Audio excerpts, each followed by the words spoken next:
write Ted Lasso 3 times. Once at the beginning, second time during production, and he said this. He's like, and the third time I write the shows in the editing room. Because sometimes I think, though the stars want to meet me, I would hate for them to feel self-conscious because they give such beautiful performances, and I don't want them to think, gee, I know Melissa's going to be watching me. I joke with them, I can get creepy. Like, I know everything about you. I know how you speak. I know how your face moves. I know your body language. He's very much a Ted Lasso, on and off screen. After we won second year in a row for Best Comedy, we had Apple threw a really fun party for all the Apple shows. And I said, congratulations on winning and the show winning. And he said, it's all in the editing.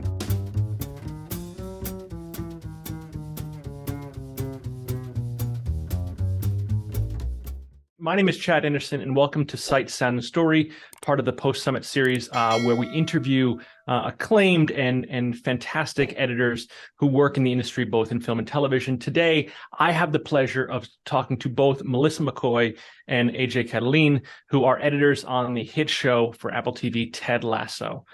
They have previous credits, including Melissa, who's worked on shows like Whiskey Cavalier and The Life Sentence for the CW, as well as AJ Catoline, who's worked on Speechless and Brockmire, and as well as Black Jesus for Adult Swim. I am so glad that you guys are here. I appreciate you taking the time to be here for us. Let's get into some questions. There's so many questions. I am a diehard fan of Ted Lasso.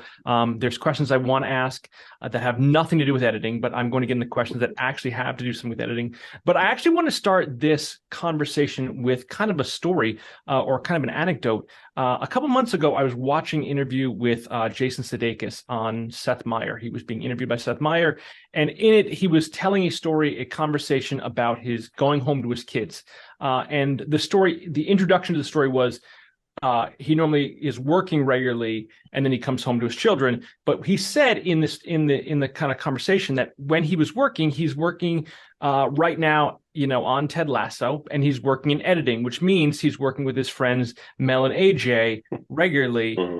And it struck me as interesting because he said it, not like it was prompted or not like it was forced. It was very off the cuff that he said, my friends Mel and AJ. And, I don't think he knew that I was watching, so he didn't know the name drop you at that moment. He just did naturally. And I wanted to ask what the working relationship with Jason Sudeikis is like, in that he refers to you. And I don't know if this is typical or normal for, productions like this, for, the producer, head lead star of the show, to refer to his editing staff as my friends Mel and AJ. And with all the producers, with Brent and with Bill, what is the working relationship like in that environment? Yeah, I mean, it's amazing. It's amazing that I feel that same way. Like, I feel like my friend Jason. I really do. I think he's just such a collaborator, and I do feel that everybody on set feels that. From the actors would stop by and come into the room, and it felt like a big family. This year felt like a big family, especially. I think everybody's lives changed on this show, and maybe Jason's a little bit included. I mean, he was already a big star, but I think this show means so much to people, content-wise, but like it's also it just means so much to us personally, for multiple different reasons. Like I came into this show after going through cancer, and coming into this show was my first show back after treatment.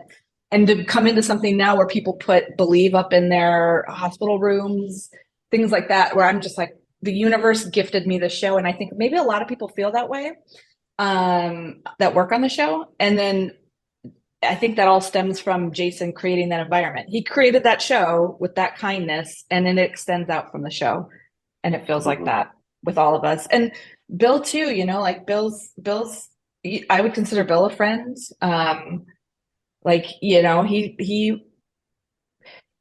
He's all about, they're all about collaboration, and they value your voice, and you feel it in the room, and therefore you feel protective and like a sense of pride and ownership with the group.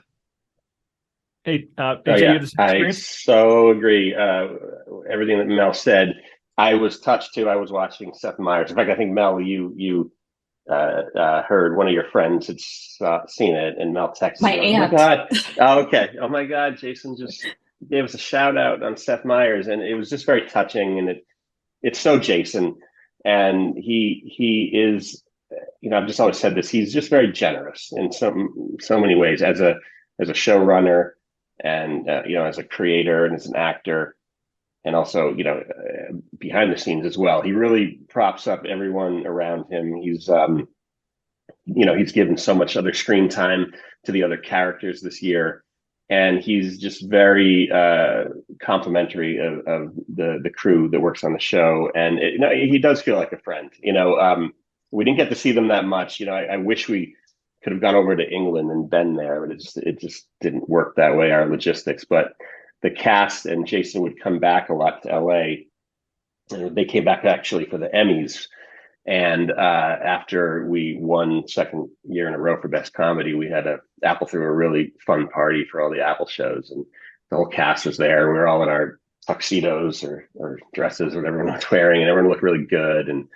And I hadn't seen Jason in months, and I walked up to him and said, "Congratulations!" And he hugged me, and I said, "Congratulations on winning and the show winning." And he said, "It's all in the editing."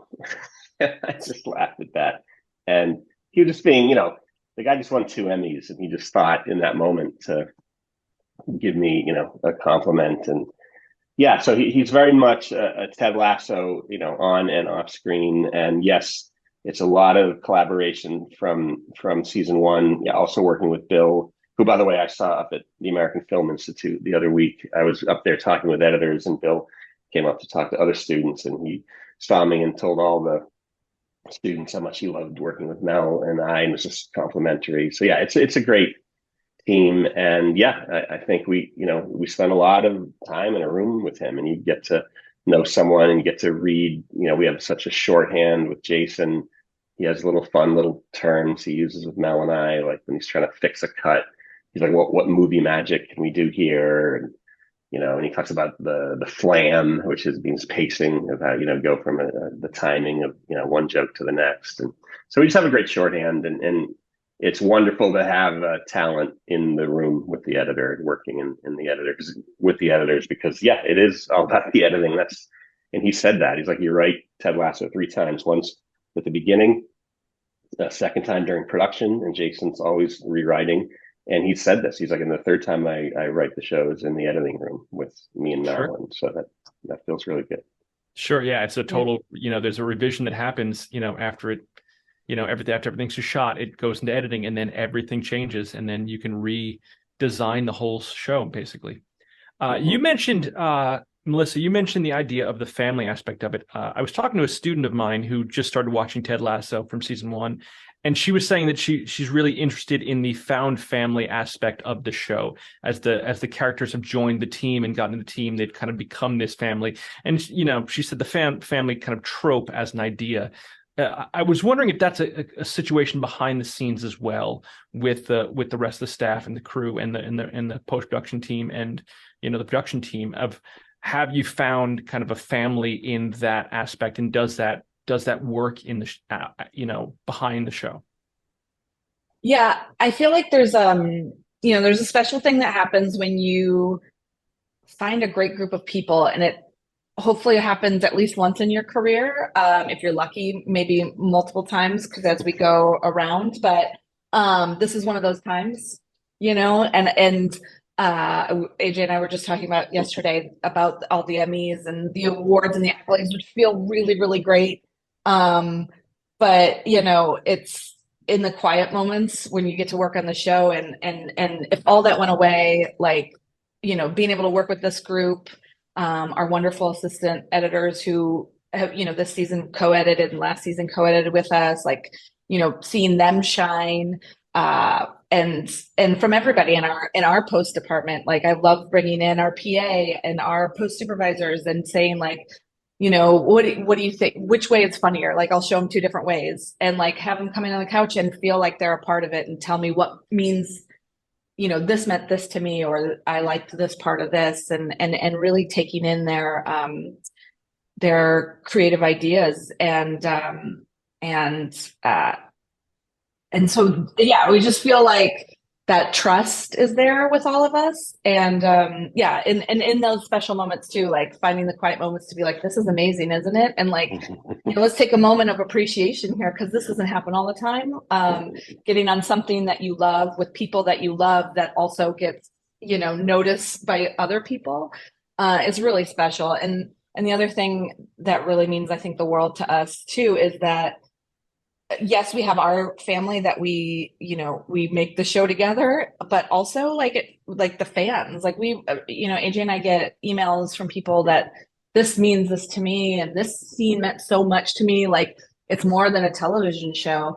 And in that way that they feel so comfortable to tell us, and that feels like an extended family as well. Like our fans really do feel like, they're in. And I think I wrote to somebody yesterday who, gave us a really beautiful personal story of what an episode meant to him. And I just said, those who know, like those who relate to Ted Lasso on a deep level like that. Like, I think all of us in the post team feel that when we work on the shows. Like, this season, there was a few scenes that, geez, wow, hit right at my life. And every time I would watch them, I would cry. And I'm like, I've seen the sausage and I'm still crying at what is, so yeah, that's good when you can you can watch something that you've edited and cry over the own work you've done. Kind of, that's a special kind of thing. Yeah, definitely. I wonder about that. Ted Lasso is by far the best job I've ever had in my career, in my life. I've never worked on something so long. I've never worked on a show for 3 seasons before. And I certainly am. I could say that maybe we're very grateful, but also maybe, there's also a fear, like, will it be like this on the next one?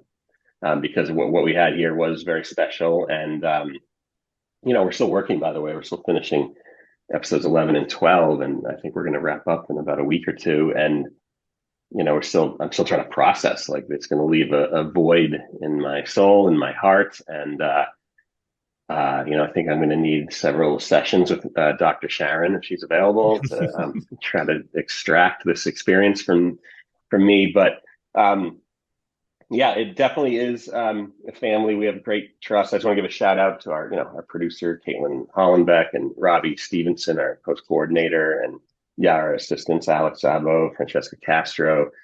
We have a great visual effect team, sound team, Brent Findley and Richard Brown, our music editor. Yeah, we've all kind of been an OG crew. We have a little Slack thread called OG Crew, and we talk in there all the time. And we've been experiencing, so season 1, I don't think any of us knew what it was. Like I remember Mel and I wrapping up at the end, like, oh, it was nice working with you. Maybe people will watch. Even Brett Goldstein said, maybe people will watch. And then all of a sudden, the pandemic, it's like, oh my God, you're seeing all these stories. And we just all started texting and then we heard the show got picked up, and then it went right into season 2, which we had to do entirely remotely. And I don't think the fact that we were such a tight-knit family allowed us to work that way, all apart, but still feel like we were together, over Zoom or over Slack. But and it just was so powerful. And then also getting in touch with it, we became friends with our directors, and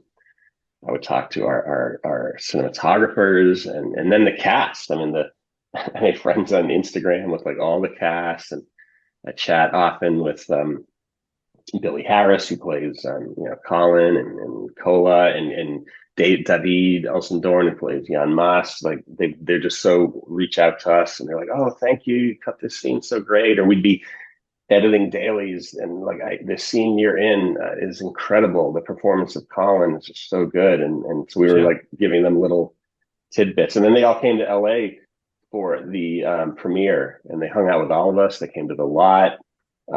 There's actually some great pictures of me and Mel and everyone are all hanging out, sitting on the Friends couch at Warner Brothers. So it really was a family that did come together. We're part of the Greyhound family, and that's very special to wear the badge. I understand. You mentioned it talking about working during the pandemic and working, now that we're, I guess, allegedly post-pandemic to some degree.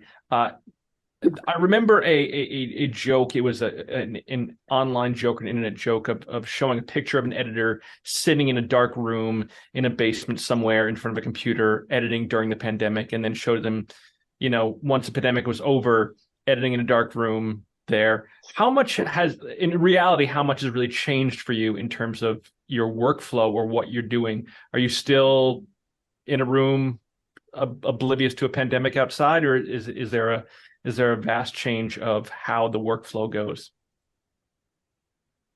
Well, this season, I mean, it did feel like that, right? It felt really isolating season 2, but I think this season, what I really missed was getting into a room with a group of people and previewing the work. Like I like working in a dark room at home when it's just me and the dailies, which is one of my favorite times. Mm-hmm. But I don't want to stay there for too long. I'd like to get in the room and be like, how's this playing for you? Or feel it amongst the group. Sometimes if you bring people in, you and sit back with them, you just feel what needs to be done. And so that's what I've loved about this season and post-pandemic, is being able to, we would test regularly, and then we would all be able to go in and we'd pick a day and do a lunch and then do a screening. And so I like the hybrid part of it all. We were able to do it season 2. So, you can do it where, you can do it over Zoom or Evercast or any of those things, but there's just something about being with a big TV in one room together that I really missed, and I didn't realize how much I missed it until we got it back this season. So, and being a working mom, the hybrid is, I don't think I'd ever want to go back to fully having to be in an office. It's like, I do like to be able to work from home when I can, and that way I can come in and, see my kids after school for a bit and then get back out to work if I need to. So, pros and cons, I think. I don't think we could have done season 3 remotely because it was such a bigger season. The episodes were longer, and there were so many details this year. Like every episode is a mini movie, and I said that to Mel early on. It's like each of these episodes feels like its own like feature film. Well, the cast is getting bigger. The cast keeps getting bigger. And we did, yeah. We had added more characters. That's part of the generosity of Jason. He wants to bring in more stories and kind of explore, these characters beyond, and look, we get criticized for it. A lot of people say, why can't the show be more like season 1 where you were all in the locker room? But that the show has to take a journey. The characters have to grow, and they just can't stay there. They have to go out. Keely goes out and tries to live a new life with a new business, and Nate is dealing, with being at a new team and his choices he's made and finding love for the first time in his life. And so, the characters grow as they deserve to grow.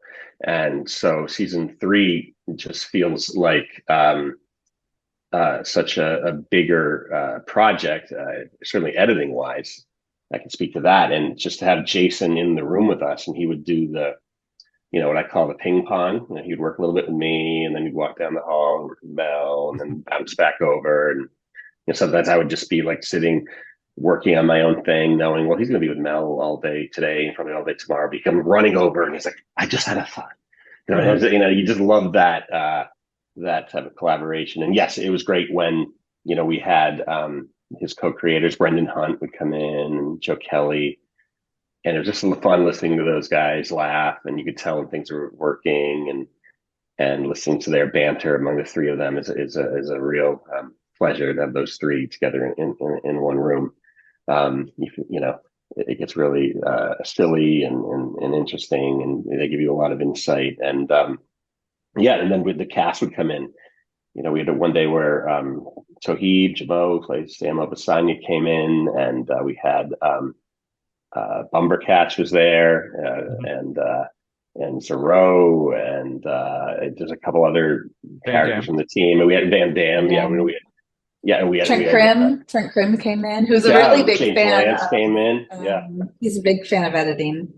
Oh, we had a really so complimentary. About the relationship. We had a really interesting conversation about the relationship of actor and an editor, because sometimes I think, do the stars want to meet me? Do they want to know that somebody's behind? You know what I mean? Like, it's like, for sometimes I think like that, we're the behind the scenes, right? And like, we should kind of have that Wizard of Oz-ness to us, right? So they don't feel I would hate for them to feel self-conscious because they give such beautiful performances, and I don't want them to think, gee, I know Melissa's going to be watching me. Like, I should give a good performance. Like, that's a terrible place. But we had a really lovely conversation about the symbiotic relationship between an editor and an actor is really a beautiful one if you think about it. And it can get, I joke with them, it can get creepy, like, because we know everything about them. So like when James came in, it's like, I know everything about you. I know how you speak. I know how your face moves. I know your body language. So I feel like I know all about you, but you're meeting me for the first time. So it's a very one-sided relationship at first, but he completely understood. He's like, no, I'm gonna accelerate to your level and pretend that I fully know you. And he was just very welcoming.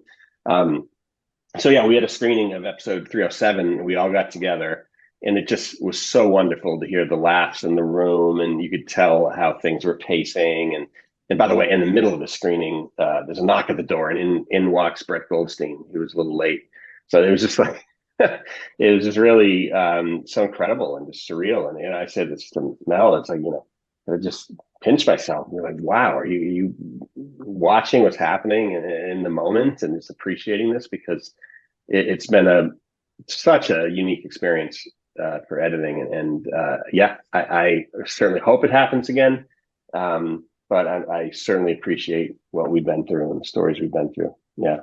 Are there types of materials that you look forward to, whether it be dialogue or the scenes on the pitch or the scenes in the pub or introductions or something else that you want to approach first, that you want to take a stab at first, that you're really excited to like get into in terms of the process and the work? I just will quickly say that sometimes the football scenes, right, Mel, those are some of those daunting. It's like we want to like put those off because they're just so big and complex to do, and it's a different type of editing. It's action editing, it's sports editing.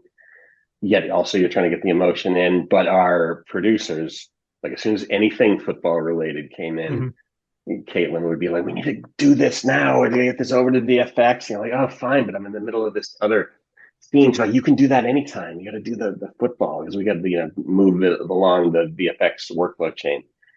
The football, so the football stuff is the most challenging. Yeah, very. So and I work that way as an editor. A lot of people don't. I try to go after the hardest stuff first because it's like you may as well start there.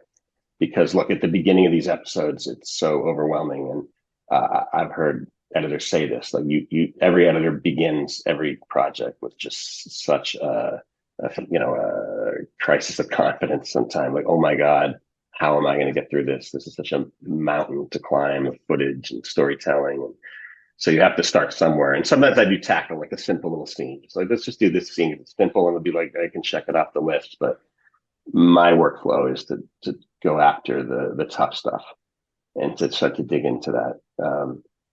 And sometimes you get into it in days and you have to just go over to something else. But yeah, I think you go after what scenes are really interesting and fun, or like you read on the script and then they did it and you want to go after it. But yeah, football was something we often had to do first. I think the thing I love most about Ted Lasso is that every day is new. Like one day you'll get like the most heartfelt, beautiful scene between two people.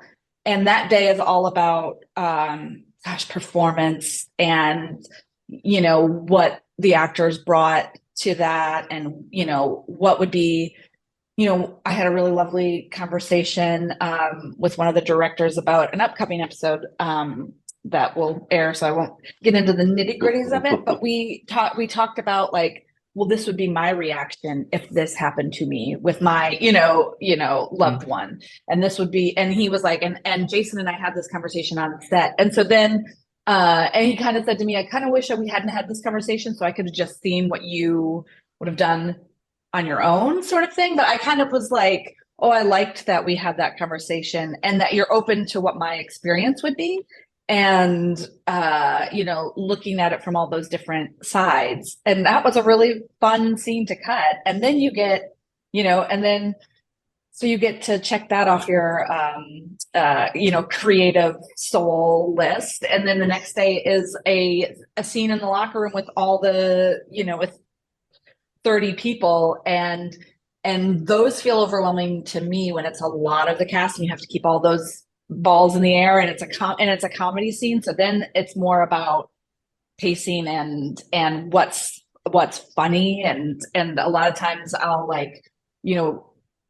be like, okay, what is this reaction up against this? Does that make it funnier? I really like to play. So it's more of a play and less of a, I'm going to go emotionally deep. But everything with Ted Lasso is, for me, a little bit of a, you got to psych yourself up because it's not what I call surface editing, which, I never try to do, but it's not like, oh, just A and B. It's like, oh, you got to go deep. You got to go deep into the material and go next level with it. And, there's reasons why you're cutting where you're cutting when you're cutting always. And I think that's always the truth of it. But it's something I noticed with Ted Lasso because we really try to get to the root of it. What's the kernel of what we're trying to say?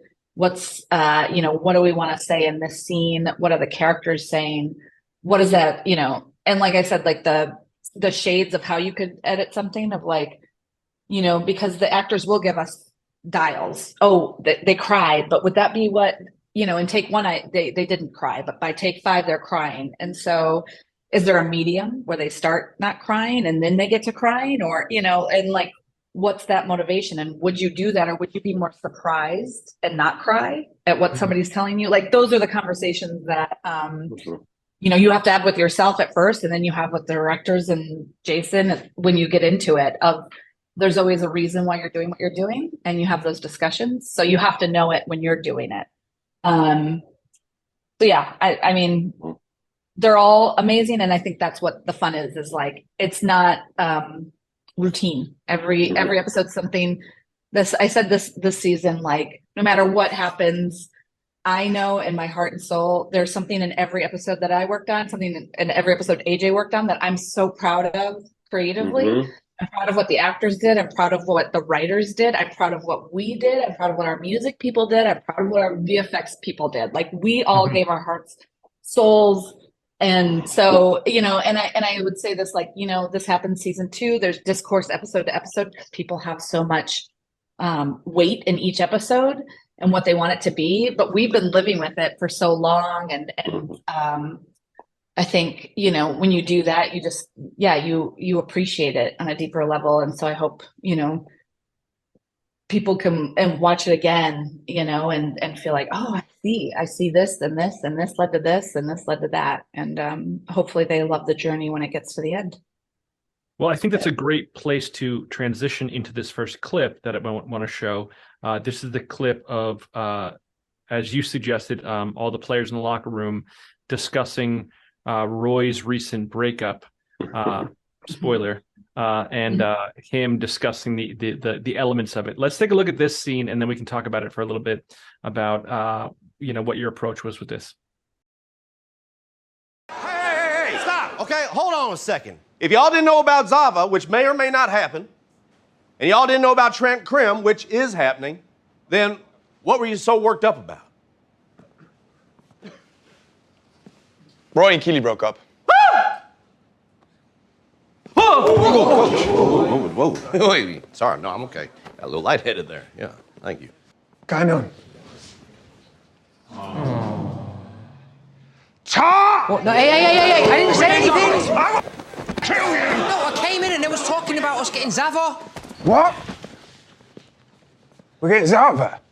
Roy, do you want to talk about it? No, I'm not talking about me and Keely. No, I meant Zava. Do you want to talk about it? Sure. He's nuts, but he'll help us win games. That time I was actually talking about you and Keely. Hey, Will, come here a sec. Yeah, come here. Hey, I need you to run to my apartment, go into my desk, and grab my CD called Ted's Breakup Mix, okay? Got it. Okay. What's a CD? Oh, boy. On it. Hey, Coach, you don't need my keys. I got a set. Right. Thanks, don't worry about it. Hey, Roy, look, we're here for you, okay? We've all been dumped before, right, fellas? She didn't dump me. I broke up with her. What?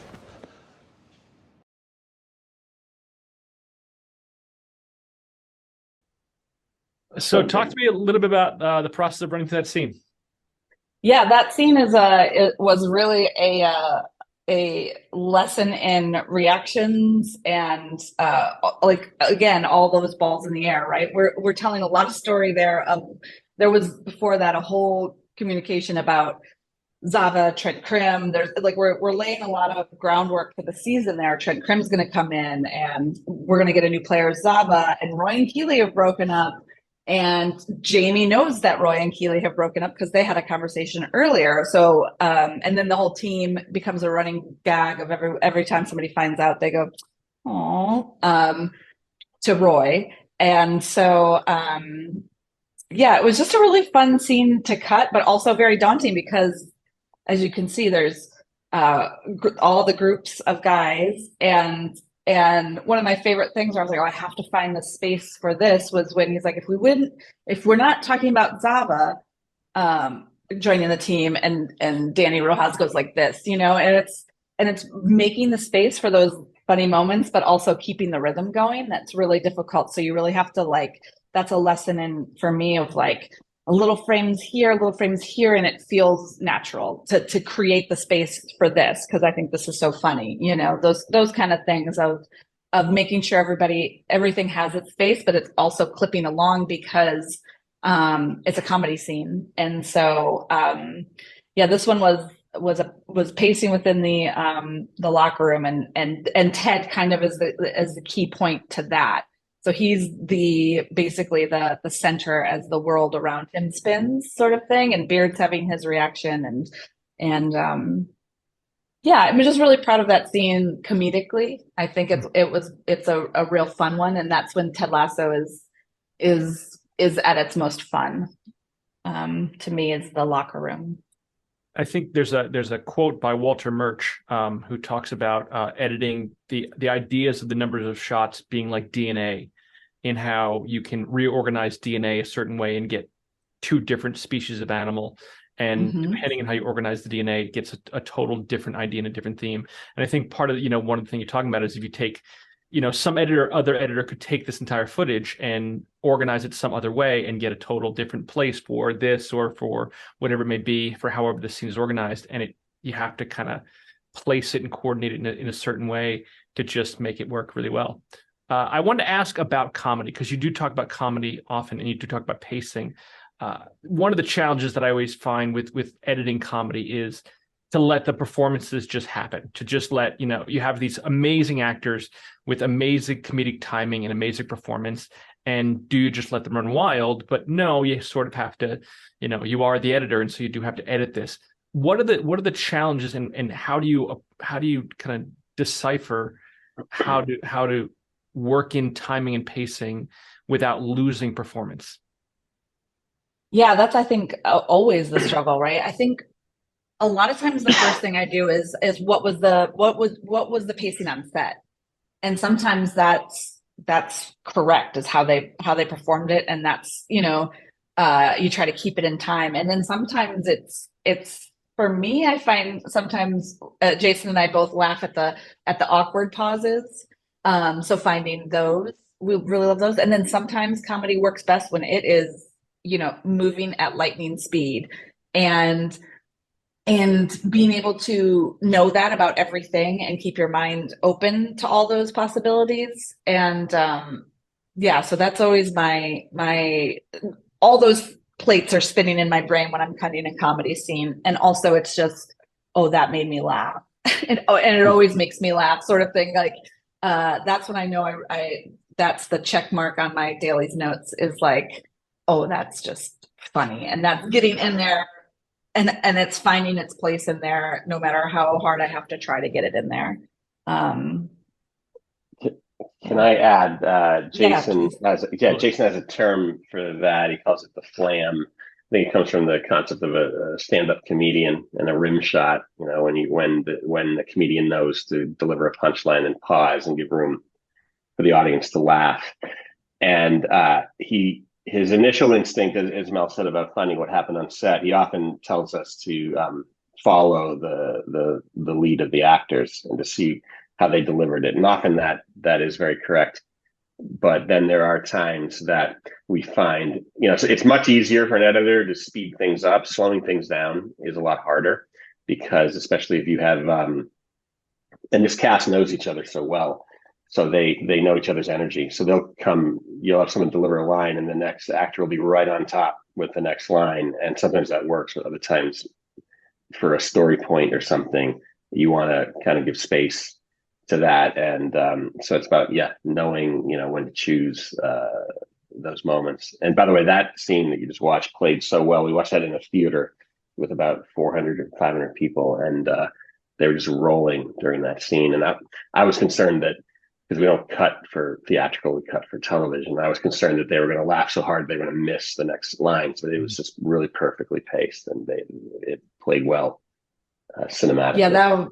That was so fun because we never get to sit in a theater and watch our work, and to hear the laughs like that, I was like, oh yeah, the theater experience is amazing. And I hope every television editor gets the chance to sit in with their work at some point with an audience and experience that joy, because you're like, oh, it's like a shot of adrenaline to your heart. Sure. You get that instant gratification, Now, Ted Lasso has elements of it that are strictly episodic, that last from the beginning of the episode to the end of the episode. But then there are other obvious circumstances that come in that last throughout the entire episode. There are things that you have to know from, episode 1 through episode 10 or episode 12 that are just following along the storyline. And I think in the case of point of the Rebecca's psychic, who gave the whole psychic premonitions, you're sneaking that in very gently, very delicately. I thought that was going to be spoiled and just go through the typical paces of being in that episode, that by the end of the episode, all of those events that the psychic were going to say was going to happen. But no, we go to episode 3 or 4 and we see the matchbook, and then we don't hear about it for 2 episodes. And then episode 6 or 7, she says, shite knighting armor. And then, okay, and that's snuck in there. And so that has to carry throughout the entire, length of the season. How do you handle that? How do you keep track of those things, and how do you dole those out gently as it travels on? It's a challenge for us as well, because Jason does not release scripts until about maybe a couple of weeks before they shoot. So we were discovering this, often as the actors were too. So another advantage of Mel and I working together in our collaboration, we're constantly asking, like, what happened in your episode, and how does that work? Because that'll affect an edit that happens in my episode. I can give an example in season 2.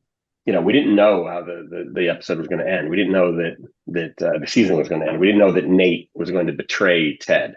So in episode 8, Nate learns that Ted had a panic attack. And then in episode 11 and into 12, he leaks that information to the press, and Prim writes an article about it.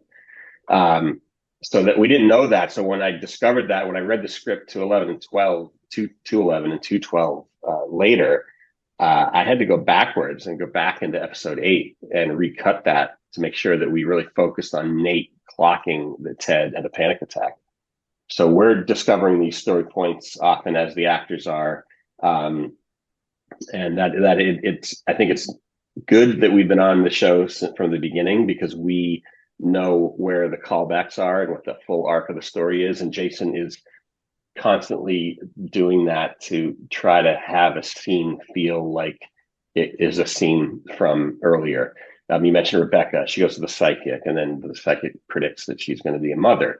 So Rebecca gets inspired to go see the doctor and go to a fertility clinic. And in the waiting room are the exact same extras who appear in season 2, episode 1, when Rebecca's in the coffee shop and she decides that John Wing's night, who is not for her.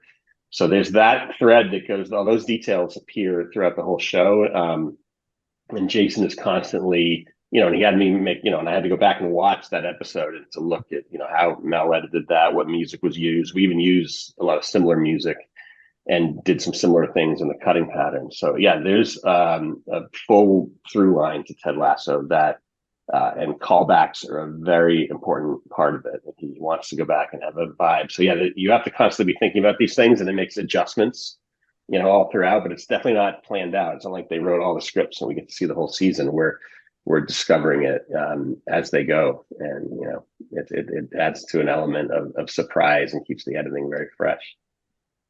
So I was going to ask, how far ahead do you end up knowing? Like, do you end up knowing what's happening at the end of the season, or are you surprised yourself sometimes by the conclusions that will occur? I think surprise, right, Mel? I mean, I remember when the script came in for episode 11 and then episode 12, like we all just texted each other. It's like, stop everything. We all got to read episode 12 because we didn't know how it ends. And, so that was very important, and knowing that informed some decisions to go back earlier. I guess when you're cutting a feature film, you have the whole script, so as an editor, it's about planting and paying off. You have to plant a little seed of something. Rebecca sees gets the psychic to predict the matchbook, and then we pay the matchbook off later. But you don't always have that benefit in episodic, especially when the show is being written almost as it's going. It's in Jason's head, and I think the job is for everyone on the crew is to help extract the vision from his head onto the screen. But he reveals it to you in pieces, and sometimes he'll give you little tidbits, like you would say to Mel and I, give us a little spoiler alert, this is going to happen. But not often. We were figuring it out as we went. It's amazing. Yeah, so he would tell us big picture things. Like in season one, he let me know that the Nate turn, not how it was going to happen, but that it was going to happen. And so I had a lot of time to process that because I loved Nate season one, and I was like, no. But that is the fun thing about working with Jason is he gets a little wink and a little sparkle in his eyes when he's like, we're gonna make waves. This isn't a show that I think is going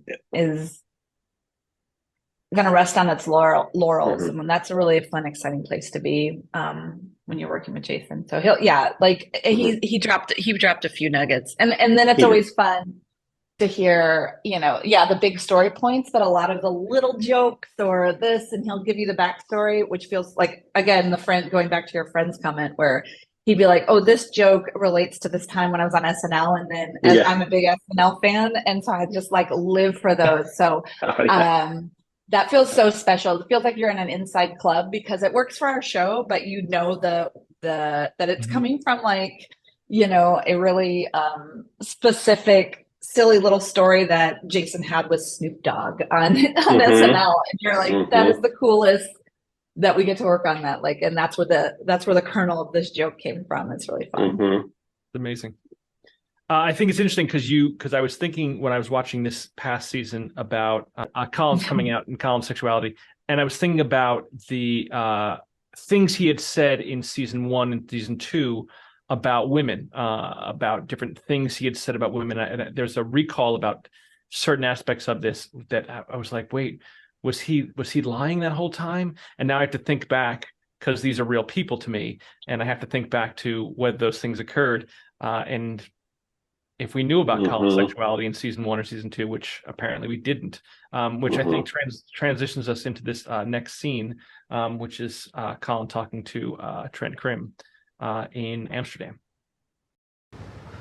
My whole life is 2 lives, really. You got my work life.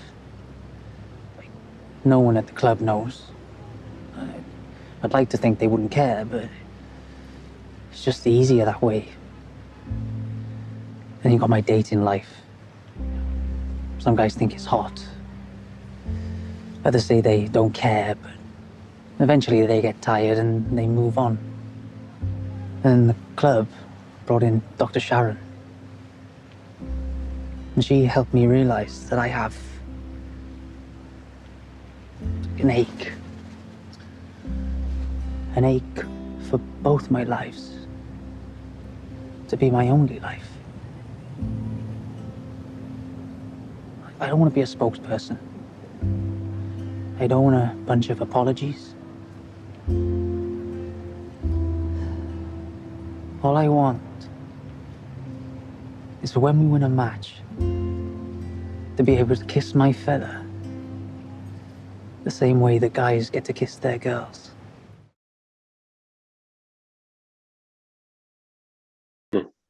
So Mel, you edited that. Talk to me about that scene and what it meant for you. Yeah, that scene, just technically, there was no AB. So it was all this way. And that's scary at first when it's something that's so real and honest because, I didn't have overs or side. I think I had one from the back. But I had the 2-shot and then their closes. So, going from here to here, you're going to feel it. So my job at first was like, I don't want to be here. I don't want anybody to know that I'm here. So I don't want to, I was really conscious about when I was cutting and also being very truthful and honest to, Colin's performance because, he is like newer for to go this deep. He's newer this season with how much we're going in depth. So it was really like making sure I was doing right by him and in his performance. And so just technically I knew I wanted to be back out in that wide shot when he's like an ache in my heart. So I had to find an imperceptible place to go there. And then I had mentioned, when I said Trent came in, Trent had done that inhale after he says like the ache in his heart. And it felt so natural. And he had done it in one of his closes and in that wide shot that I loved so much in that performance. And that's where to go because he knows what Colin's going through. So I was, always keeping in mind what Trent's story is. He gives us his backstory that he was in denial about his sexuality. He was married to a woman and has a child. So he's relating to Colin on that way. And Colin is sharing his truth and Trent is seeing that truth, that he's been down that road. And so for me, that was like, that's how I get back into these beautiful close-ups of, and getting back over to let us stay with Colin. So once I found that breath, I was just like, when an actor gives you a gift like that, I was like, no, you can match action and get in on that breath. And that breath means something as well. It's not, it's not a nothing cut, but it's not, it's like, it means something. So that cut means something. And going in on that of Trent and being able to match that and getting in there, and feeling like it's the same performance and it's all there was everything to me. And once I found that point in, it was like the whole scene unlocked. And so, when I spoke to Trent, I just was like, that's just a small thing. And I just, sometimes the editing gods smile on you. And that was one of the days where I was like, thank you. And I was so happy I found it. And then, the other way I didn't want to be noticed was musically. Like I didn't want it to be a big melodramatic. It's what he's saying is like powerful and it's so real to him. And I didn't want to, have music under there that felt like, you should feel this way. So it was very simple. I think my temp score was just one guitar note that just like sustained for the longest time. And when we were talking about it with our composer, my assistant editor Francesca was like, what I love about this music is it's just plucks, and it's almost like the plucks of his heartstrings. Like he's, giving us his heart song right now. This is his like truest self. So that felt really like a beautiful gift to give him. It's just like these performances are good enough. We don't have to load it up with this like violins and things. Like, this can be simple and understated and let the performances shine. So it really was a lesson in like I don't want I want to seem the least manufactured, if that makes any sense. Yeah, kind of as invisible as possible. Yeah, and so really when I'm cutting, it's really only, if I had to cut away for, because he was really emotional, so sometimes he would like, say the line and then restart the line. He was always in character, but it was like, oh, but he stayed in the performance. So those are really the only times I tried to cut away from Colin. And then, like I said, to get out so he could, in the close-ups, you wouldn't see him like grab for his heart when he said, I have an ache in my heart. And it felt so powerful that to be in that 2-shot between them. Yeah. And so those were like the only times I wanted to cut, was when I absolutely had to. And just letting it play as long as it needed to play. I think I had like one extra cutaway to Trent in there, because I thought, oh, maybe we need to pace it up here. And Jason was like, why are we cutting here? And I was like, I just thought maybe this was too long of a beat to stay. And we watched it together and I was like, no, you know what? We can stay. So, when we worked together, it was like, let's even take away one more cut and let his performance, because he's doing the work, So it was a beautiful scene to cut, and a lesson in less is more for me. And sometimes I think that's important, especially for those stories that often aren't done, or if they're done, maybe people feel pandered to, that actually do go through those experiences. So I didn't want that, I didn't want it to seem cheesy or pandering, and I wanted it to feel real and to know that it was put together with care and love for people who have those stories. I just want to add that Colin coming out as gay was the most inspiring story for me of all of season 3. I was so happy that we were doing it. And yeah, there were some clues maybe earlier on. He mentions Grinder in episode season 2, when everyone else is talking about banter. He's like, oh, it's like Grinder. So that was a clue. But Jason back then said, don't make this like a record scratch moment or a gay panic joke. Just kind of let it flow. And so when season 3 happened, and I read the script to episode 3, and he kisses Michael, that just comes to so naturally. And we have some clues, like he's waking up in someone else's bed, and then he comes down, and there's a guy in the kitchen. Like you start to figure it out as a fan, but still when they just kiss in that moment, it's maybe it's a bit shocking to people in the sense that he's finally showing, and the show's finally showing who this character is.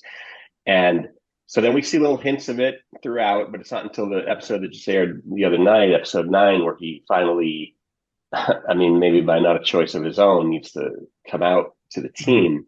And Mel cutting that scene that we just watched in 6 was inspiring to me.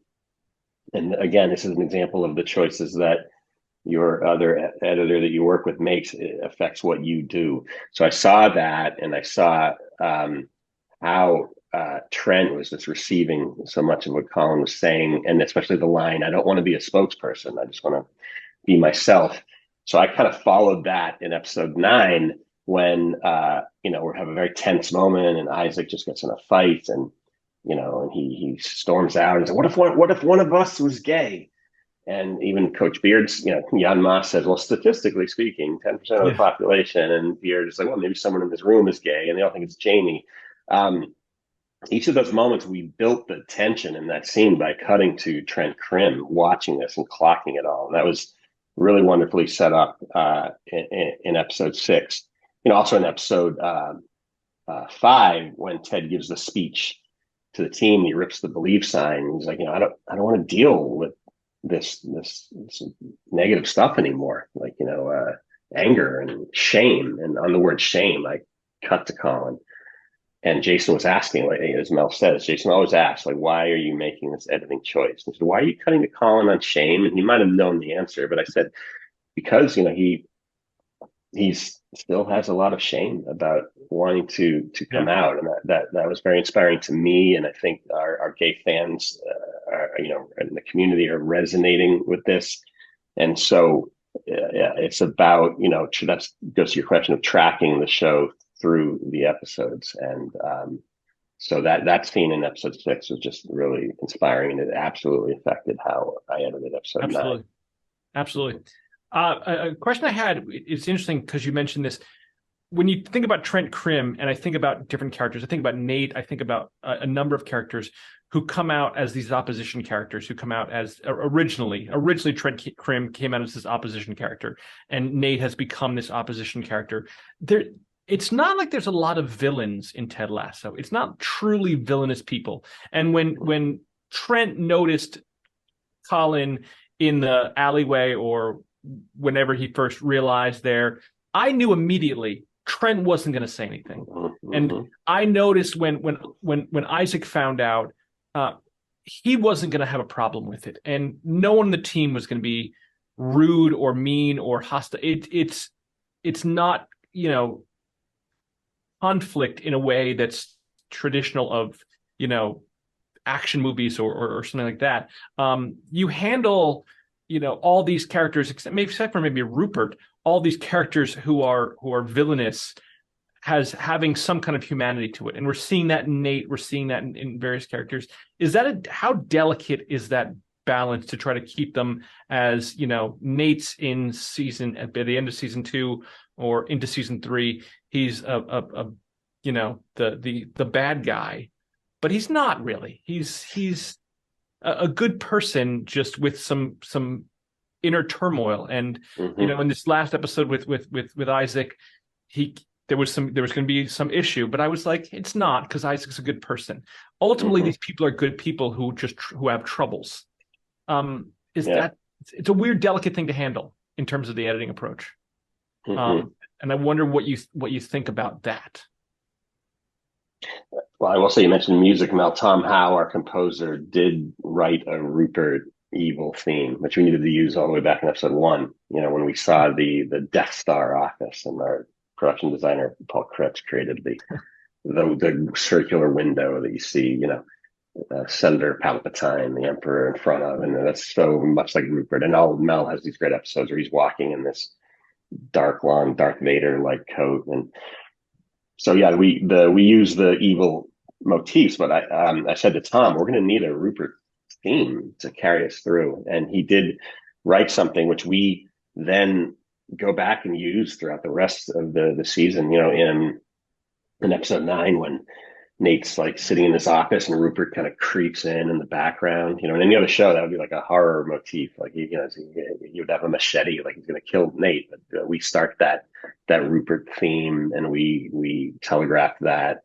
evilness to you. But Rupert, you're right. There are no real evil people. Our most evil character, Rupert, is still a very charming person, and he's got his own agenda. But yeah, everyone. I think Lasso is showing more that people have this shame or not feeling seen. And that's why Nate betrays Ted. I don't think he felt seen by him, so he wants to go off to be his own coach so he can feel seen, but he realizes that's not what he wants. So it's not rooted in evil and negative characters. I think it's more in characters wanting to live their truth and be their best self. And Jason talks about a lot of like, we all have the capacity for light and dark inside of us. You all can either choose to be on the dark, with the dark side. You could be with, Darth Vader, or you can Darth Vader, or, you could be with the good guys. So it's interesting because it feels so human in that way. I mean, I think in our everyday lives, we have the ability to paint people so black and white. Like, this is a bad guy and this is a good guy, and come on, not everybody is all bad and not everybody is all good. And I remember that was the most fun thing about season 1 for me, was the surprise of Rebecca, the Rebecca arc, right? She starts and she's the bad guy. She is the bad guy. Yeah. We just didn't see her descend to be the bad guy, right? We watched Nate go from the good guy to the bad guy. But we were so rooting for Rebecca because we didn't see her first turn dark. We had a little love in our heart, and we're able to forgive her. And I remember when the Nate thing happened, season 2, a good friend of mine was like, Nate can never come back from this. And I was like, he can't, I was like, I was like, I don't know what happened in season 3. I said this to her, but I was like, you just didn't watch Rebecca turn.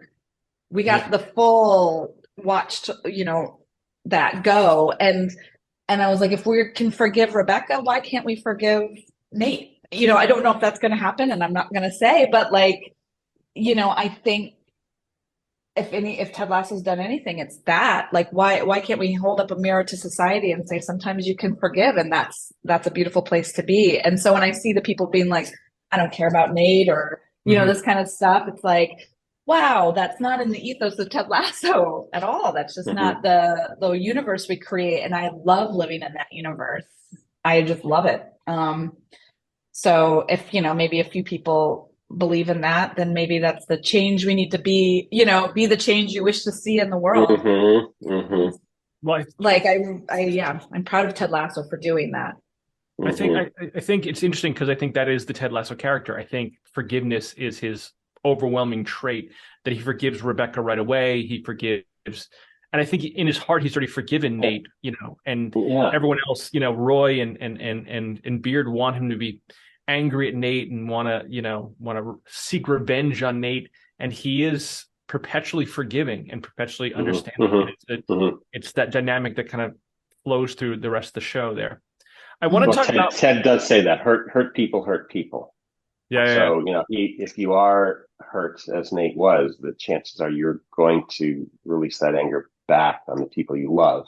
However, there can be redemption, the love will be stronger on the other side, and that's, I think, what the show teaches me. Changing a bit of subjects, I want to talk about my favorite scene, I think, ever in a Ted Lasso episode from season 2. I teach this, and I teach this to my students in class. The signal episode. The Roy gives Jamie the signal, and the coaches give Jamie the signal. I think it's brilliant in its complexity, because there's so many moving parts. There's Jamie on the pitch, there's the coaches, there's Rebecca and Keeley in the stands, there's Dr. Sharon in the stands, there's the other players, there's Nate upset at Roy getting attention, there's Beard incredulous that Jamie can make this kick from half midfield.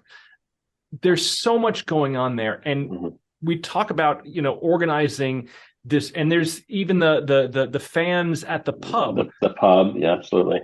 And I can't comprehend how complex that scene is with where you go next.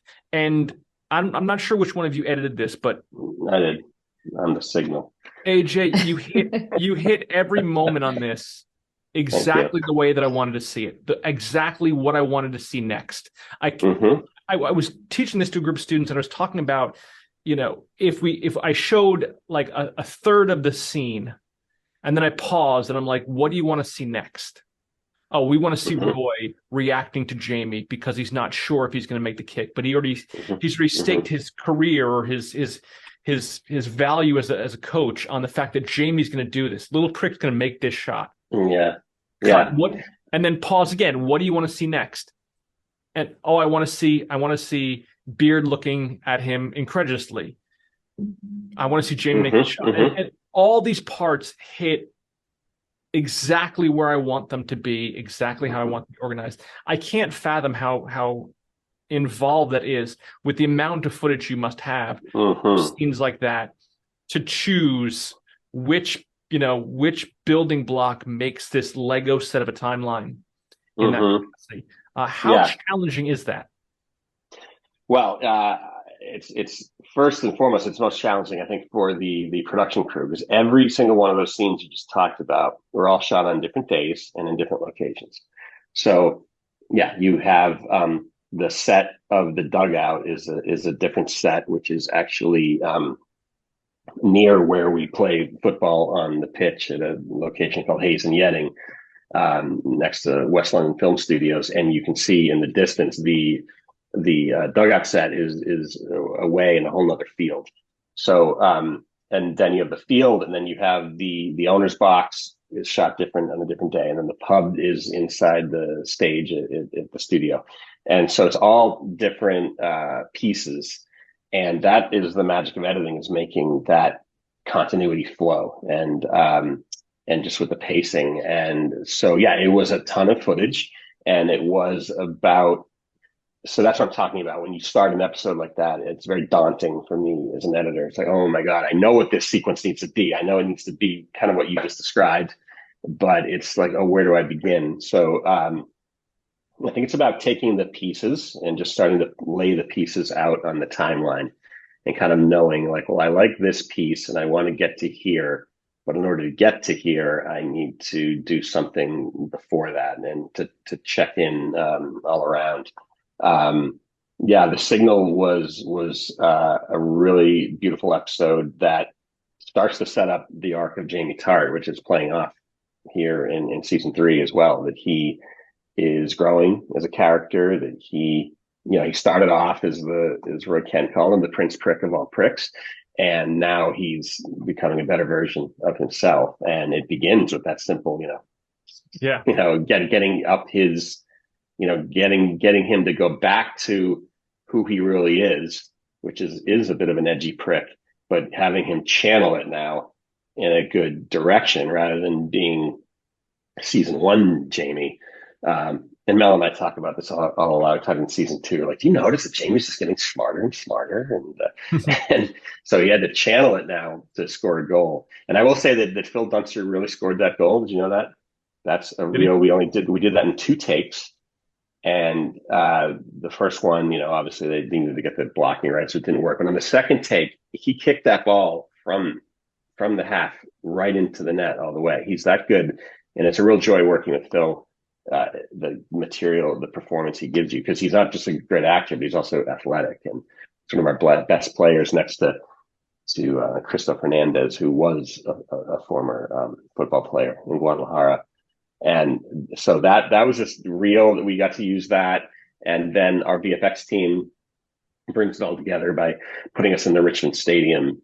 And but yes, we're all in different pieces. Then we have the pub TV, which we use as a device to keep everybody watching and imply that this is all happening live, and everyone's watching. And we're all very focused on eye lines, making sure that we pick the right eye lines. So you have Rebecca and Higgins in the owner's box. It's a box that they're looking in that direction, and it becomes a huge puzzle. Like, which direction are we going as a team in the first half? And then which direction are we going in the second half? And that affects how the VFX stadium is turned around, because, a lot of fans don't know that. We don't get to go in any of these stadiums. We only do to go in once to get the 3D shot of the full stadium. And then we play football out in the field and add it all in later. And then our sound team goes to work to keep it flowing. And of course, our music composer does a great job to tie it all together. But that's really the magic. And then when you see that, I'm going to go back to like how it began. It's just so incredibly rewarding to see it all come together like that. Great. Yeah. Mel, our cast mentions that too. Hannah says that a lot. She's like, when you see it all spliced together, it's gorgeous. It really was. It really was one of my favorites. Mel, I was going to ask you a question specifically. In the credits, you were also listed as a co-producer. Is that 2 separate hats to wear, or do you meld those together? As I noticed, there's Melissa McCoy ACE, which is when you're an editor, you're Melissa McCoy ACE, but you're also just Melissa McCoy producer on the credits. Is that 2 separate jobs for you, and how do you separate those 2? I mean, it was hard. It was kind of the first season with that, but it was really, I think it's just been my collaboration with Bill over a lot of years. And Bill had to wear a lot of hats, the last couple of seasons, getting some of his other shows off the ground. So it was really just me trying to be like a little bit of a Bill hat, a little bit of a, Jason hat, and just, and keep, post moving forward while we were waiting for, Jason to get done filming so we could really, really hone in. So it was a little bit of that, but yeah, it's a stressful 2 hat thing, because, I think I'm an editor, I'm Melissa McCoy, ACE first and foremost. That's where I've always just loved being. But it was, just a new interesting endeavor this season and a tiring one. All right, I want to take a look at this next episode or this next scene. This is the scene of Total Football. This is the Beard explaining. Thankfully, Beard is explaining, because I think Beard would have done a better job of explaining it than Ted would have. Explaining Total Football to the rest of the team in the club. Total Football is about letting go of your baggage and trusting your intuition. It's jazz. It's Motown. It's Mammoth. It's Pinter. It's Einstein. It's Curie. It's Gaga. It's my mother proudly displaying her vibrator on the bedside table. It's about throwing off the constraints put upon you by society and by yourselves. We all know football is life, but a beautiful life is total football.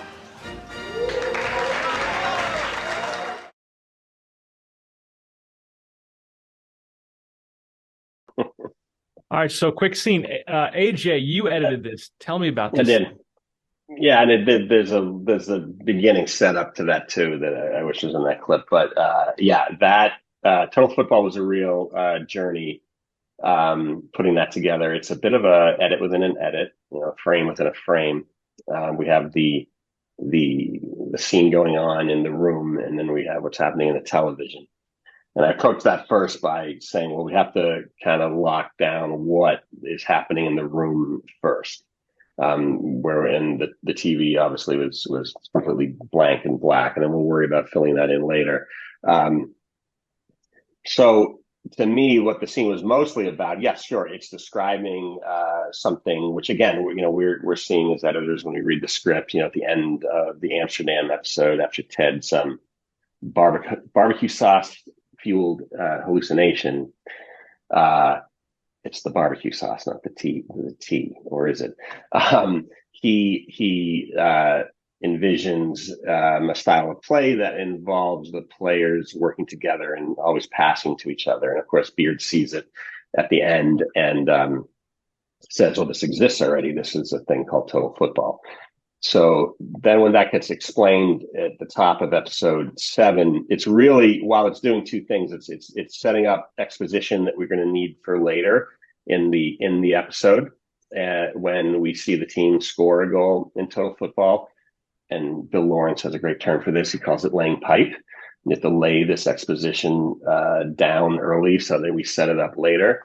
So it's on that level, it's doing that, but as we know, Ted Lasso is not really a show about football. It's about something much deeper.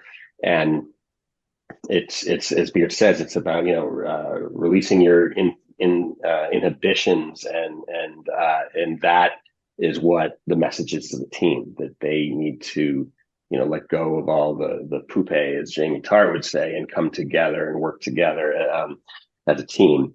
So when I wanted to figure out, what is the music going to be? And that became very interesting. I talked to Mel about this.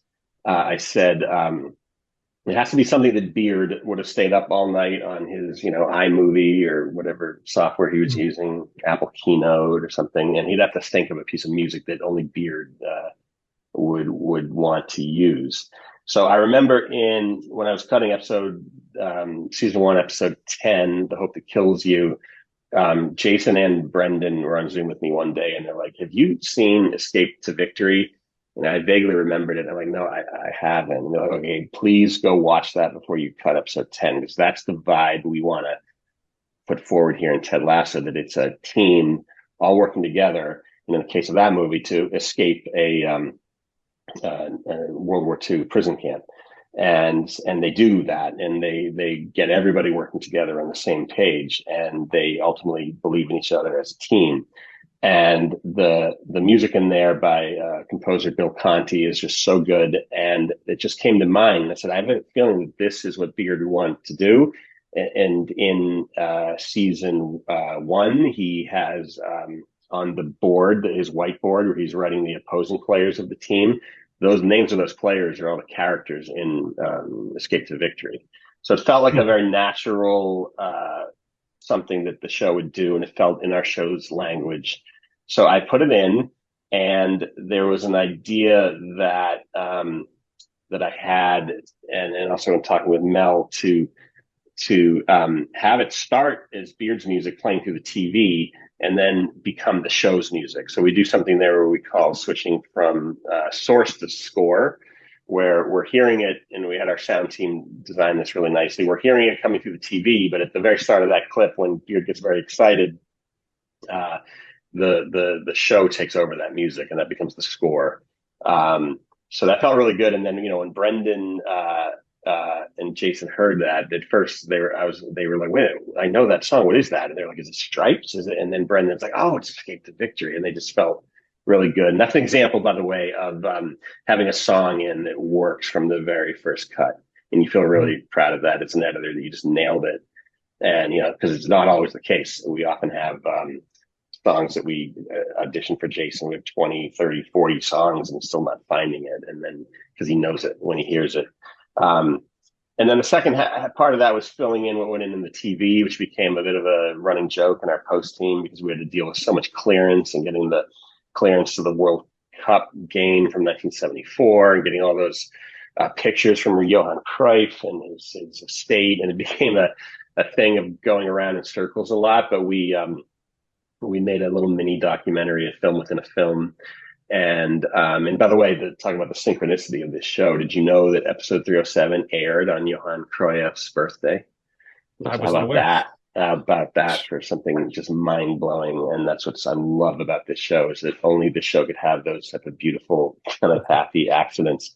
And I remember saying that to Jason. He's like, wow, that's like when, you watch Wizard of Oz with the sound off and play, Pink Floyd Dark Side of the Moon. It's just one of those random things that just syncs up. And then those formations on the screen, I worked a lot with Brendan on those. Those are what would be logical total football formations, but it's also kind of comical. Like, we love, at one point they have them bouncing around like pool balls all over the screen to kind of play with the energy. And so putting that whole scene together was fun. It was like just a mini documentary in the middle of the show, and it took a long time. We were still working on it until about maybe 2 weeks before it aired, but it was incredible. Yeah. You talk about the barbecue sauce, and my first thought in that episode, and this is anecdotal, or this is unrelated entirely, was my favorite Simpsons episode of all time is when Homer goes to chili cook-off and has this surreal experience. Yes. And it felt like Ted was having that surreal experience of really spicy barbecue sauce that led to that, and finding his soulmate as a Homer Simpson reference. That was my first thought. You talk a lot about music, and we've talked a lot about music this afternoon, and talking about those ideas. In the Locker Room Au Fall, there's the opening montage of the ball being kicked back and forth and showing the feet only shot.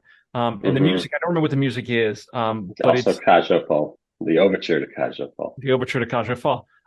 It is fantastic. How does music play into your editing process, and does it often take a forefront into the editing process? In certain scenes, I imagine it would take kind of just an afterthought. You said you have temp score sometimes, but sometimes it feels very much like, this is the music we're using. Now let's edit. Yeah. Well, I'll say that music is something that we really work on in the editing room. Our writers are very kind of cheeky when they write these scripts. They'll write music cue, something good. So it's up to Mel and me, and we even have a Slack thread where we call it music ideas, and our whole post team kind of chimes in with ideas. Sometimes it's not the case. I think in the Amsterdam episode, Mel knew that she was going to use Bob Marley, Don't Worry About a Thing. That was scripted. So in that case, that's an example of the whole production beginning with a piece of music and having it inspire it. But oftentimes it's not the case. So in La Locker Room Au Fall, which is one of my favorite titles, that we didn't know what the music was going to be at all in that show. And one night, Mel and I got like a text like really late at night. It must have been like midnight on a Saturday night or something. And it's from Jason, probably ahead of us in London time, saying, "Oh my God, this is the song. I found it. It's the I Am Who I Am," which is the closing song of Act One and Kaja Fo, and it's a bit of a gay anthem. And it's great. It's, Jerry Herman, the great, Broadway composer. And Jason's like, stop whatever you're doing. Listen to this song. This is the show. This is the vibe. I want to end and close with this song. So that became a bit of an anchor. And then when I was cutting that opening montage with all the feet and that's interesting. Erica Dunton directed that episode, and it's interesting she chose doing feet, which I think was smart because then we could do more of a montage with it. And shooting football is one of the hardest things to choreograph. So I think it was smart that she did those extreme close-ups. And then we went back later and shot a couple other, wider shots of the team having fun. But I thought, like, what could go here? And I was talking about it with Erica, and we're like, well, if Jason wants to use, if we're locked to knowing that we're at the ending with that Kaja Fo, I Am Who I Am, we may as well begin the show with the overture. That makes sense to have it like be a through line. And it really worked great. And it felt, it's the opening of that song under the Apple card and the Warner Brothers card. It feels like the beginning of a good Hollywood movie. And so that really, really worked great. And then when Jason heard that, he loved it. I texted him back. I'm like, well, how about we use the overture? And he's like, gave me super thumbs up with his little Ted Lasso emoji that he does. And yeah, so he was very happy with that. And then there's another song in there when Roy's doing the press conference where we go from Roy feeling that he's now being seen by Rebecca, and we do that look between them. Mm-hmm. Then we go to Nate hugging Jade after leaving with Rupert. Now Nate feels seen. And then we go to Isaac knocking on Colin's door, and his best friend, now Colin, feels that he's being seen. So that became interesting. And I was talking with Erica, like, what song could we use here? And we use a song from Bear's Den. There's a British band called All That You Are. And that really fit. And I sent a text to Jason about that, and he gave me another thumbs up. And because what's great about that song is it uses the same lyrics. I hope I find someone who loves me for all that I am. And then we go into I Am Who I Am. And those are just the types of balance and through lines that Jason really loves. Sometimes he's not a fan of repetition. If we do a bit or a joke, that's just happened one time. But other times he is a fan of keeping a repetitive through line. And it really worked in that episode. You mentioned before, I'm sorry, Mel, do you have something to say? No. You mentioned before. Talk about music forever, but. Okay. Mel, by the way, plays always jamming her music. I come in the morning and she got her doors open. She's jamming all these tunes. Like, you can hear her all the way down the hallway. Mel's very musical. Yeah. And I do. Jams. I do. I listen to music all the time. And that's been the most fun thing about Ted Lasso is we can put in a Sam Cooke song. We can put in a Vampire Weekend song. We can put in a Rolling Stone song. We can put in a Brian Eno song. So it's really, for me, it's been like, I do these things where when I'm, listening to a playlist or something and I Shazam it and I have a list and I make playlists and I'm just like, oh, if I ever cut a scene and, start imagining the scene, I'm like, I want to remember this song. And so music is super, super important to me in that, I just love that aspect of it. And I'm not a person either that's like, oh, it has to come from me or it has to, I'm like, oh, just give me everybody's ideas and I'm going to throw it in a playlist and best music cue works. And I love working with our music supervisor, Tony, on that. And I love working with AJ or, anybody, Robbie, our supervisor, he's given me a few, the Sam Cooke song, season 1 we used was a pitch. I just think music adds such a wonderful element. And when it's done right, it moves people. And it's another area where I've had people say, it's not trying so hard. We don't have to put the latest pop song in or whatever. We're cool. It's like every generation's had its cool. So I feel really proud of us as a show that we've been able to have such an eclectic playlist. All right. I do want to get into this final clip that we have. I do want to talk about this. This is a clip of Sam coming in after his new restaurant has been destroyed by vandals who are against his politics. And now he's coming into the locker room to be sort of consoled or argumentative with the rest of his team, and he's angry and he's aggravated. Let's take a look at this clip, and his father comes in. We'll see. All right, man, you're 10 minutes late yet. That's going to be a hundo, all right? What's wrong with you? I'll tell you what's wrong. The world is full of evil people who do things, but I can't deal with that right now because I have to go and kick a little ball around. Which those same people love me for. That is until I miss a penalty, or I decide to fight back, and then they're just gonna want to ship me back wherever I came from. Samuel.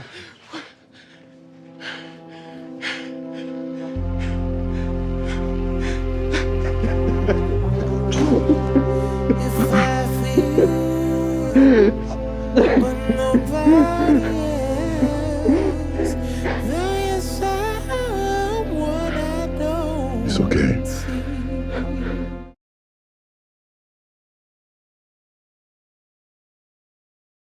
You wouldn't normally see that in the comedy, would you? Yeah, no, it does blur the lines between the comedic elements. It's a delicate thing. Talk to me about this scene a little bit, AJ. So I mean, again, that's what I love about the show is that we do those incredibly dramatic and heartfelt scenes in the middle of a comedy, and the scene that happens actually right before that, the team is practicing, kicking a water bottle around, which we played in the music of The Great Escape, and so it's a completely silly, ridiculous scene. And then we go to that, and that's what I love about this show is that bit of a emotional kind of roller coaster that keeps the fans really laughing and feeling at the same time. So that performance by Soheed, who plays Sam, was really just so powerful. And then we meet his father, Ola, who we've only heard on the phone in season 2. And in season 1, Sam talks about how his dad would tug his ears. And then we see that in this episode when his dad consoles him, he tugs his ears. I like those through lines. But also Ted Lasso is a show about fathers. Ted is struggling to be a father. We've seen Jamie and struggles with his dad. No, I was going to say this scene was kind of a metaphor or an analogy with the scene with Jamie and his father in the locker room when Jamie punches his father in the locker room and then is hugged by Roy. This is it feels almost like the answer to this, or the contradiction to this of that what Jamie is looking for is he's looking for a hug from his father and he's never going to get it, or he's looking for some kind of parental figure to be there in his life who cares about him, which his father doesn't. And then we see Sam as kind of the clash to this, which is his father just immediately embraces him and realizes he's going through pain and is there for him. And I think there's there's some symbolism there. I do love that juxtaposition between the two dads, and that's why cutting to Jamie at that moment, and this is why our cast gives us a bunch of incredible reactions, but it's about kind of knowing what to go where, and we go to that shot of Jamie just seeing that hug, and it's just the opposite of his experience, and it really, you can see just the look on his face just falling. And it's just really powerful. And that cut to me is one of the best in that scene and probably the whole episode. And then we even go back over to Ted's side too and see Ted's kind of eyes. Jason does this great performance that he uses throughout the whole series where you see these sort of, I call them Ted's panic eyes, where these eyes just kind of get shifty and they go back and forth. And that's Ted dealing with his own, inner demons, which he's gotten better at, and he's gotten better in season 2. He knows how to self-soothe and breathe, and but it's still there. And so you see Ted reacting, knowing what he's been through with his dad. And by the way, we talk about these tidbits that Jason, gave to each of us. The tidbit, the little spoiler that I got in season 1 is Jason told me that because we know Ted's father dies. We learn that in episode 1, but we don't know how or why. Jason revealed to me that his Ted's father committed suicide.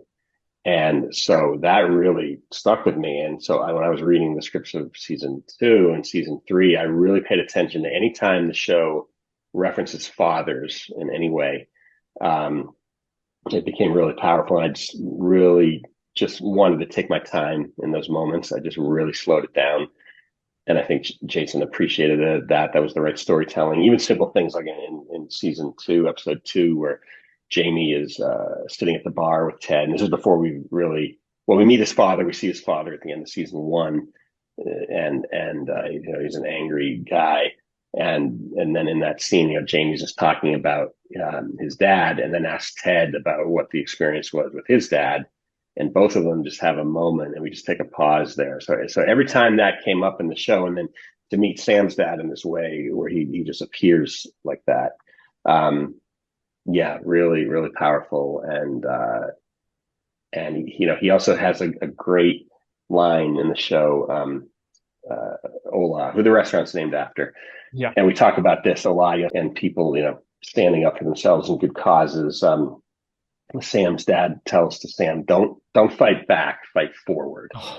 And what a powerful line. I wrote that down. I wrote that down when I watched that episode. Yeah. Fight forward. So fight forward. And that's such a great fatherly advice. And it's so true. It's not about looking back about what makes us angry. It's about, because all we have is the present and what's ahead of us. So, fight forward. So that it just was a very inspiring episode to me. And the music that we used in that episode through the Sam restaurant scene, and the whole episode, by the way, is an homage to You've Got Mail, with the montages and seeing the day begin in Richmond. And it's a bit of a love letter to Richmond. All those shots. Our great director Matt Lipsey directed episode 7 and episode 6 in Amsterdam, and he just did a great job to bring the whole town of Richmond to life as this bit of a like a love letter to the town, to say thank you for hosting us for the last 3 seasons. Yeah, the montage of awnings coming open and everything. It was really, really well done. We use the Cranberry song, which is also used in You've Got Mail. Yeah. Oh, interesting.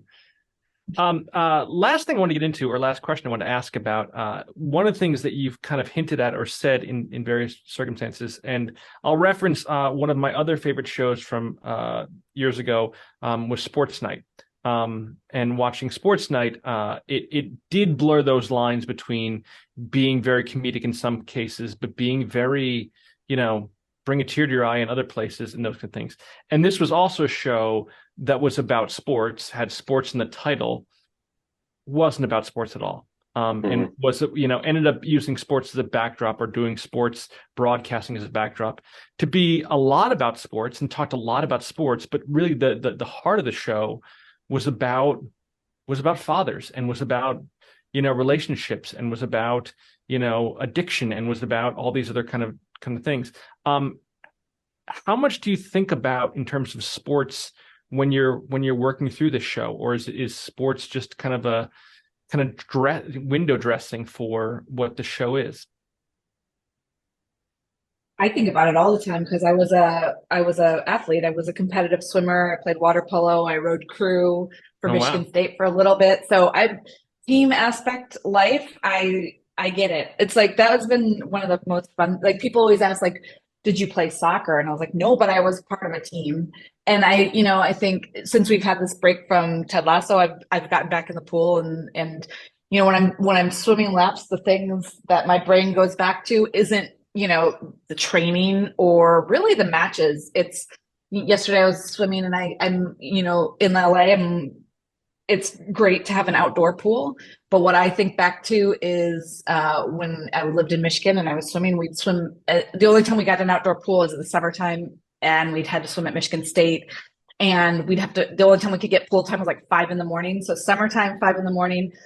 And it would always be like the older teammates would take the younger ones, we'd carpool, and we do training, but it was more like all the laughs we had. And then we'd climb back in the car, go to Quality Dairy, eat a ton of donuts, because we just, swam for 2.5 hours.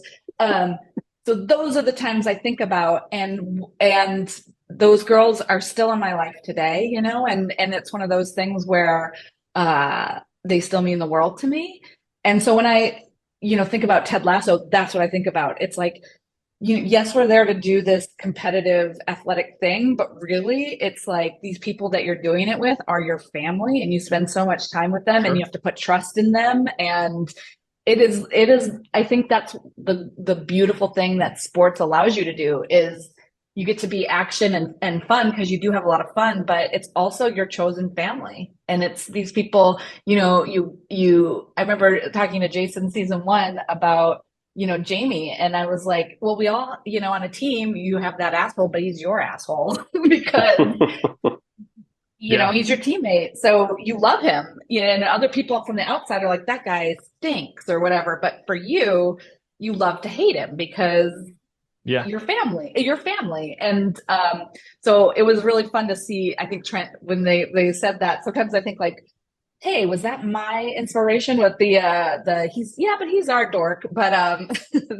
that's just my feeling about teams. Is I think that's the best part about sports. So that's what it means to me, I think, and why we get to do that. So yeah, I think about the sports aspect of it in that it's a family. Really, it's a family, and all the dynamics that happen in a family happen on the field. And then you get the action-packed thing, because the family isn't just, you know, within the locker room. Then it's the fans and what it means to them. And so I think that's the beautiful thing about the pub guys, is they're, you know, and it's their extended family, and it just all makes sense. It's like these sports is you know, it's the great unifier, like Ted Lasso in a way, you know. It definitely so yeah. So what a wonderful place to put a family, you know, dramedy. gives you a lot to go and explore, and which is why I think, you know, season 1 we were half hour, season 2 we were 45 minutes, 50 minutes, I think, and then we started 50 minutes and grew to an hour because your family grows. You know, we got to explore all the sides of what sports can do. So it's been a wonderful journey for me on that. Fantastic. AJ? Yeah, I didn't. I mean, actually, as a kid, I would play, you know, recreational soccer. So yeah, it was always a sport that I loved, and I have a lot of friends who are British Premier League fans, and they all live in LA. There's a huge contingent of Brits in LA, and I would always go with them to some of the Premier League matches at pubs, or of course when England was in the World Cup, those are always wild matches to go see. How those England fans just absolutely love it. And so I got to know a lot of the chants. You know, he's here, he's there, he's every fucking where. And that to me was like second nature. When I heard that in season 2, I'm like, oh my God, I've been listening to this chant forever. And so it, you know, cutting that, it felt very familiar. But you're right, Ted Lasso. Look, our fans love the football and they want more of it. But yeah, it's definitely a device that allows us to get into other storylines. It's not at the forefront. And you know, this is maybe the second sports comedy, if you will, that I've cut. I did Brockmire, which was about baseball with Hank Azaria, and you know, that show, same thing. It was